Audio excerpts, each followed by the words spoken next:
personal growth was getting capped out. Professional growth was getting capped out. Professional networking was getting capped out. I was going to happy hours, meeting the same group of people. I looked at my Rolodex. It was a bunch of accountants and finance people.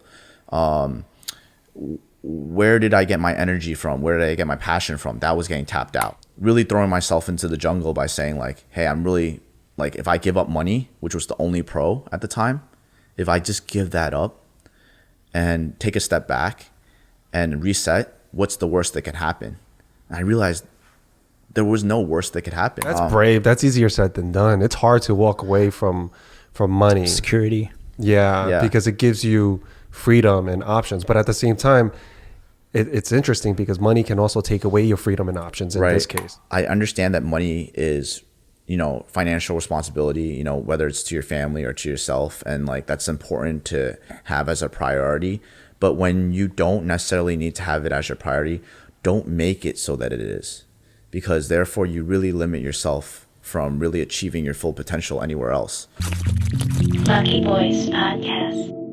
I think what really did it for me was staying in that career only meant one thing, and that was money. And number one, I felt like I exhausted my professional growth. I exhausted my personal growth. In 2 years. Wow. Well, 2.5 years full time, and then 4 years of like interning and like. Most people don't get that lesson or feel that way until they reach their 50s in their professional career, maybe 60s, when they're nearing retirement. Right. And I can see that. And I see that with individuals that come into our shop. And that's the same advice I give them. You got to go home and reflect. Even at 50? Yeah. I reflect every day. I reflect on conversations that I had 2 days ago. So it's never too late. Yeah. I mean, you just got to keep your mind running. You know what I mean? You only choose to accept reality when you yourself give up on continuing to think about, continuing to work your mind to think about different ways to go about it. I think that I never accept the path that's given to me because I always think about different ways to go about it. Like if I'm not doing this, what could I do? If we're not doing this, how can we improve it? So I think that when I like going back to what I was saying earlier, I kind of like narrowed it down. Personal growth was getting capped out. Professional growth was getting capped out. Professional networking was getting capped out. I was going to happy hours, meeting the same group of people. I looked at my Rolodex. It was a bunch of accountants and finance people. Where did I get my energy from? Where did I get my passion from? That was getting tapped out. When I first got into the full-time job, I was super excited, not gonna front. Like I went to these like trainings and like listened to these like speakers talk and like, yeah, there was this fast track partner. I actually ended up networking with him, heard his story. And like, I felt like I was exhausting all that I was getting out of that place. And so at the end of the day, it's like, yeah, even if I translated and went to a marketing firm, I would exhaust that very soon too. If I translated and like, doing accounting anywhere else, like none of that growth would have been exponential. So really throwing myself into the jungle by saying like, hey, I'm really like, if I give up money, which was the only pro at the time, if I just give that up and take a step back and reset, what's the worst that could happen?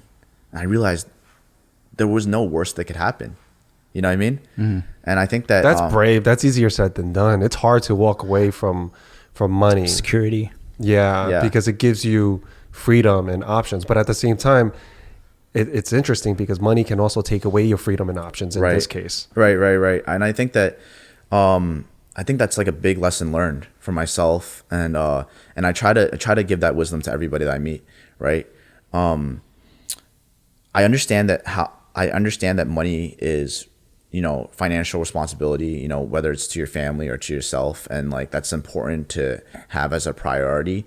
But when you don't necessarily need to have it as your priority, don't make it so that it is, because therefore you really limit yourself from really achieving your full potential anywhere else. Because people that are tied to their salaries, right? Like I have friends that make a good amount of money, like they're pretty comfortable at their corporate jobs, making like, 180, maybe 200, something nice and comfortable. And, I look at that and I'm like, do you really need that much? And like the exercise that I ran for myself, actually, when I decided, before I even decided that I was going to do like be an entrepreneur and open up my own shop and do something like that, I actually made the decision that I wanted to do marketing. I wanted to do something completely different, and I was down to even take like 20 grand a year, you know. Wow. Like something as low as that, because I looked at it and I was like, how much money do I really need in life? And I looked at all my bills, right? And I looked at all my expenses for the last 6 months of my life, and a lot of it was spent on things that I didn't need. Like, you know, I was spending a lot of money eating out. You know, I was spending a lot of money buying clothes, buying this and that. And then I started looking at what are the things that are really a necessity. And if I just held that back for like a couple of months, just so that I could gain more growth for myself, why not? You know what I mean? So if you scaled back and practiced minimalism, Yeah. you figured, you know what, I could get a lot more back spiritually. Yeah. Well, not even spiritually. Even I think the idea is investing in yourself, right? Because with newfound perspective and newfound skills and newfound opportunities, who knows where your growth could be? It could be 10x, it could be 100x. But if you don't take that step to get uncomfortable, really throw yourself into the water, then you're not going to get that experience. So it's really about reallocating where your focus is. Yeah. Right. Whether it's time or money. What gave you the idea to open a barbershop? And this type of barbershop? Yeah. So, you know, it's funny. It's like when I passed by that spot, I actually had no idea what to do with it. But I knew that we wanted something here in Chinatown. I think at the time, a lot of our friends were opening businesses, and that served as great inspiration for us, you know.